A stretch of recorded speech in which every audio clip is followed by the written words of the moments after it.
प्यारे बच्चों, आज हम आप लोगों को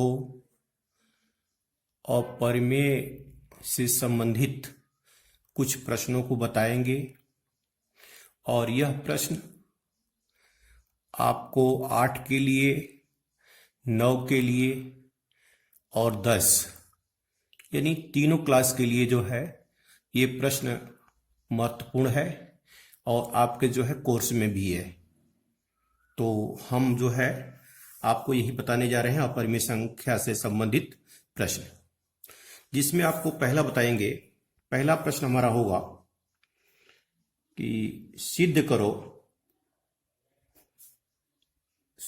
करो कि कड़ी में दो अपरिमेय संख्या है। यानी आपको सिद्ध ये करना है कि कड़ी में दो अपरिमेय संख्या है। तो सबसे पहले कड़ी में दो अपरिमेय सिद्ध करने से पहले इसको हम पहले विरोधाभास प्रकट करते हुए पहले हम इसको परिमेय सिद्ध करेंगे। तो सबसे पहले इसको करने से पहले आप लिखेंगे, इसका जो है सलूशन बता रहे हैं आपको, हल इसका बता रहे हैं। इसका हल क्या है लिखेंगे, माना कड़ी में दो एक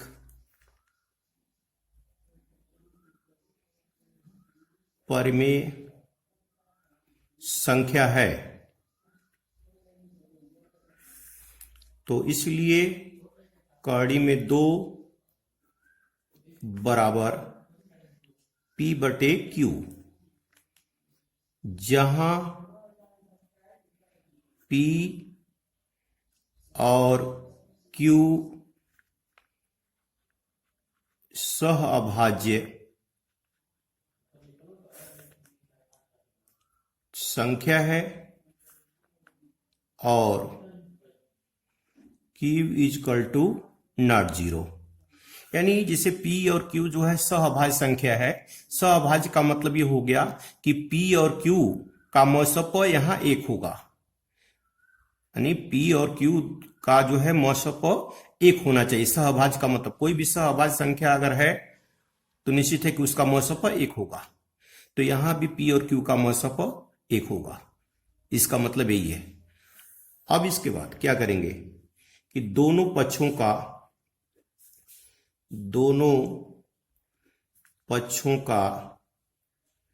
वर्ग करने पर, अब दोनों पक्षों का वर्ग करेंगे तो कड़ी में दो का वर्ग और यहां होगा P बटे Q का वर्ग, यानी ये हो जाएगा आपका P स्क्वायर बटे Q स्क्वायर, और यहां हो जाएगा दो बराबर P स्क्वायर बटे Q स्क्वायर। यहां जो है आपका यही होगा। अब यहां जो है 2Q square equal to P square, 2Q square यानी Q स्क्वायर इजकल टू फिर करेंगे P square upon 2। Q square बराबर जो है P स्क्वायर अपान 2 हो जाएगा।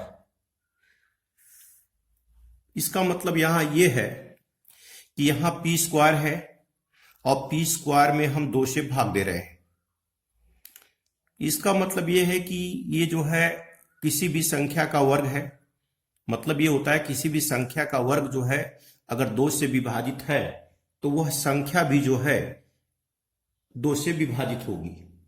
इसका मतलब यही है। तो यहां लिखेंगे हम यही कि 2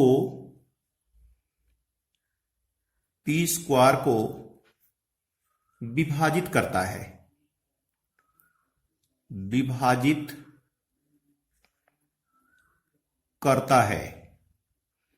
तो 2 जो है P स्क्वायर को विभाजित करता है।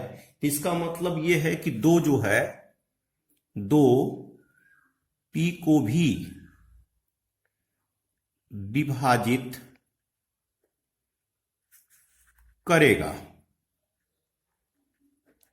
ध्यान आप लोग देंगे क्योंकि दो जो है पी स्क्वायर को यहां देख रहे हैं आप विभाजित कर रहा है, तो इसका मतलब कि दो भी जो है पी को भी विभाजित करेगा।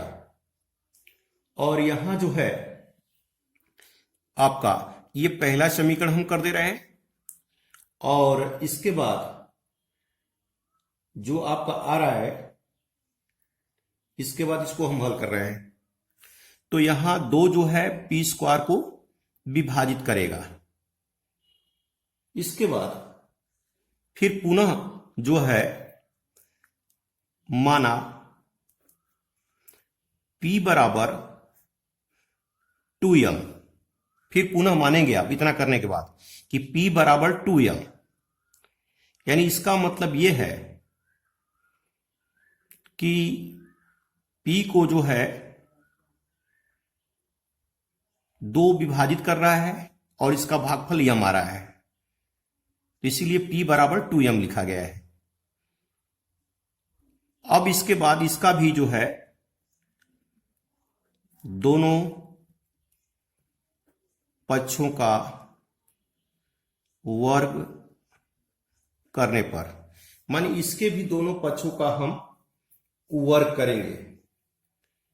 तो जब इसके दोनों पक्षों का वर्ग करेंगे तो ये हो जाएगा आपका पी स्क्वायर बराबर 2m स्क्वायर, यानी इक्वल टू हो जाएगा 4m स्क्वायर, 4m स्क्वायर हो जाएगा। अब ये जो है पी स्क्वायर बराबर 4m स्क्वायर, यानी समीकरण 2 हो जाएगा। तो यहां करेंगे क्या हम कि समीकरण 1 से पी स्क्वायर का मान समीकरण 2 में रखने पर, यानी पहला जो मान आपका ये है पी स्क्वायर बराबर 2q स्क्वायर, यही मान पी स्क्वायर का इसमें रखेंगे, तो ये रख देंगे तो ये हो जाएगा 2q square equal to 4m square, या 2q square upon 4 equal to m square. तो 2 से ये डिवाइड हो जाएगा, तो यहां हो जाएगा q square upon 2 equal to m square. मान ये जो है आपका q स्क्वायर अपॉन 2 बराबर जो है m स्क्वायर आ जाएगा। इसका मतलब ये हो गया कि दो क्यू स्क्वायर को विभाजित करता है, विभाजित करता है। तो जब पी स्क्वायर माने यहां जो है 2 जो है क्यू स्क्वायर को विभाजित करता है, तो इसलिए 2 जो है ये क्यू को भी विभाजित करेगा, विभाजित करेगा। माने 2 जो है क्यू स्क्वायर को, हम आपको पहले ही बताया किसी संख्या का अगर वर्ग जो है 2 से विभाजित होता है तो वह संख्या भी 2 से विभाजित होगी। तो इससे निष्कर्ष यही निकल रहा है कि जब क्यू स्क्वायर को 2 विभाजित कर रहा है तो इसका मतलब क्यू को भी 2 जो है विभाजित करेगा। इसका मतलब यह है कि यहां आप निष्कर्ष यही निकल रहा है कि 2 P और Q को विभाजित जब कर रहा है तो P और Q का उभयनिष्ठ उभयनिष्ठ गुणनखंड, उभयनिष्ठ गुणनखंड मतलब दो है, यानी विभाजित कर रहा है तो दो है, जो कि हमारी कल्पना के विरुद्ध है, कल्पना के विरुद्ध है, जो कि हमारी कल्पना के विरुद्ध है। इस माने ये जो मान्यता हमारी है इस कल्पना के विरुद्ध है, तो इस मान्यता का ये विरोध कर रहा है। तो उसके लिए जब इस मान्यता का विरोध कर रहा है तो P और Q का, P और Q का कोई उभयनिष्ठ गुणनखंड नहीं है।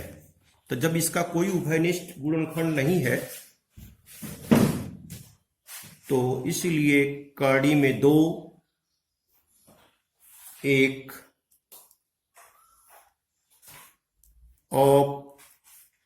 अपरिमेय संख्या है। मानी इस तरह से मानी आपका ये सिद्ध हो जा रहा है कि कड़ी में दो जो है अपरिमेय संख्या है।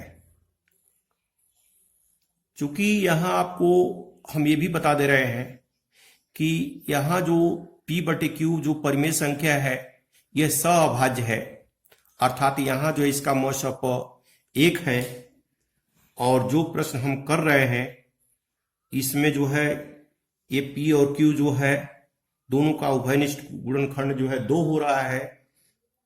इससे मतलब ये निष्कर्ष निकल रहा है कि ऊपर जो है इसका मौसप एक है और नीचे जो है इसका मौसप दो आ रहा है, जबकि एक होना चाहिए। इसलिए यहां हम लिख रहे हैं कि यह हमारी कल्पना के विरुद्ध है। अतः P और Q का उभयनिष्ठ गुणनखंड दूसरा कोई नहीं है।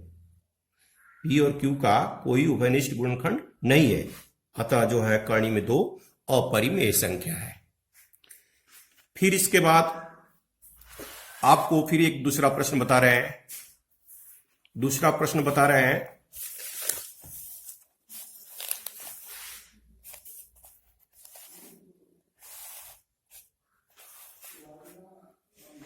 अब दूसरा प्रश्न है कि सिद्ध करो कि कड़ी में तीन एक अपरिमेय संख्या है। यानी आपको यह सिद्ध करना है अब कि कड़ी में तीन एक अपरिमेय संख्या है। तो यहां भी जो है अपरिमेय दिया है, लेकिन इसके विरोधाभास हम व्यक्त करेंगे इसको, यानी परिमेय मानकर ही सिद्ध करेंगे। जब परिमेय मानकर सिद्ध करेंगे तो जब ये परिमेय नहीं सिद्ध हो पाएगी संख्या तो निश्चित है कि ये अपरिमेय होगी। तो इसको भी हल हम कर रहे हैं, आप लोग ध्यान देंगे। हल इसका कि माना कड़ी में तीन एक परिमेय संख्या है। कड़ी में तीन एक जो है परिमेय संख्या है, तो इसलिए कड़ी में तीन बराबर P/Q, जहां P और Q अभाज्य संख्या है और Q = ≠0।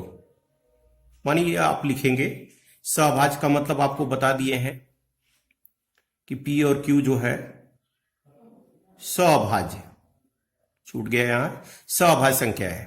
सअभाज्य का मतलब ये हो गया कि P और Q का केवल मौसम पर एक होगा।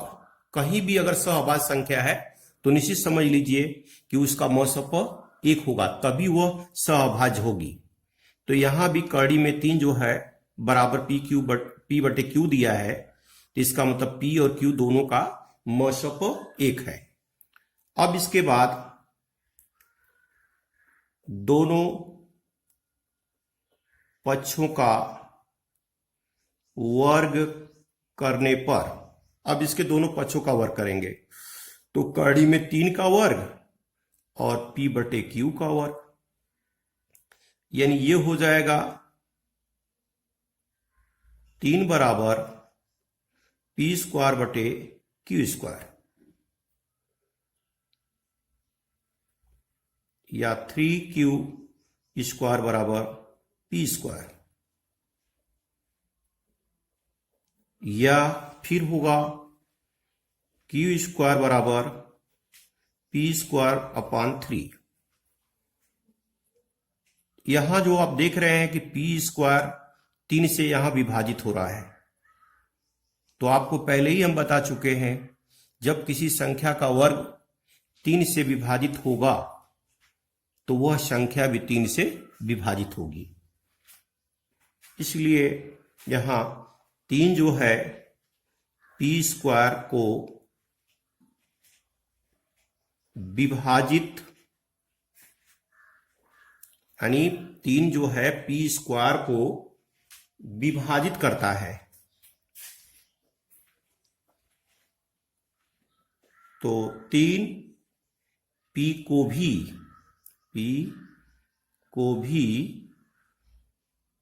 विभाजित करेगा, यानी 3 जो है P को भी विभाजित करेगा।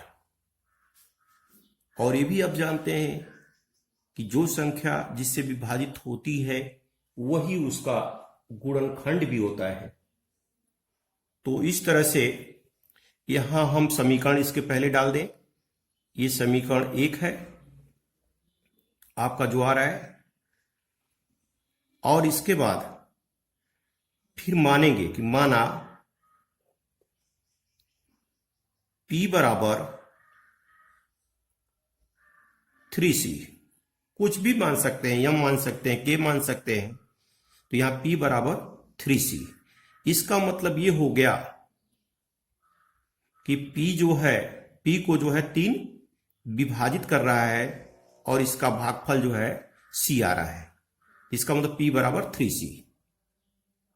यहां भी P बराबर जो है 3C हो रहा है। तो जब ये P बराबर 3C हो रहा है तो जैसे उसमें किए थे, दोनों पक्षों का वर्ग करिए। दोनों पक्षों का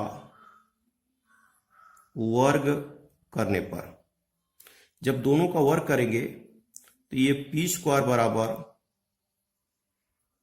3C का स्क्वायर, यानी ये हो जाएगा 9C स्क्वायर, यानी P स्क्वायर बराबर 9C स्क्वायर, 9C स्क्वायर हो जाएगा, यानी ये समीकरण 2 हो जाएगा। अब लिखेंगे कि समीकरण 1 से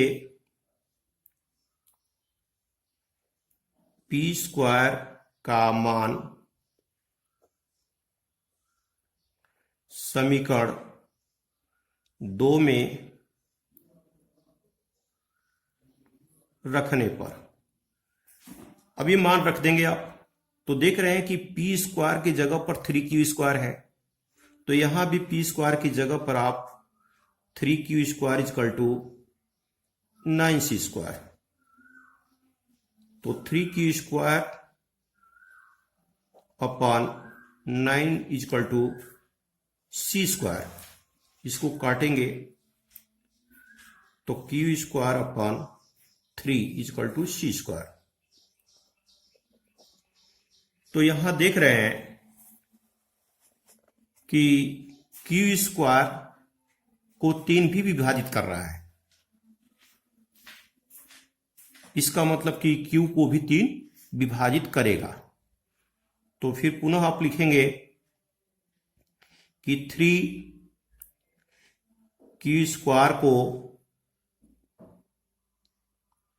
विभाजित करता है। तो 3Q² को कर रहा है, तो 3 जो है Q को भी विभाजित करेगा। यानी इसका मतलब यह है कि 3 जो है Q को भी विभाजित करेगा। तो यहां देख रहे हैं आप कि P को भी 3 विभाजित कर रहा है और यहां Q को भी 3 विभाजित कर रहा है। तो इसके लिए आप फिर पुनः लिखेंगे, अर्थात 3P और Q का उभयनिष्ठ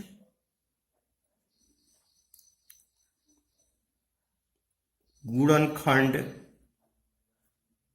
है, जो कि हमारी मान्यता के विरुद्ध है। यानी जो कि हमारी मान्यता के विरुद्ध है। इसलिए P और Q का एक के, ये भी लिख सकते हैं, एक के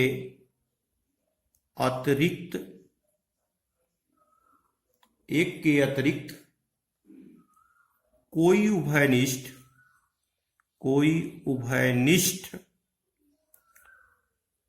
गुणनखंड नहीं होगा।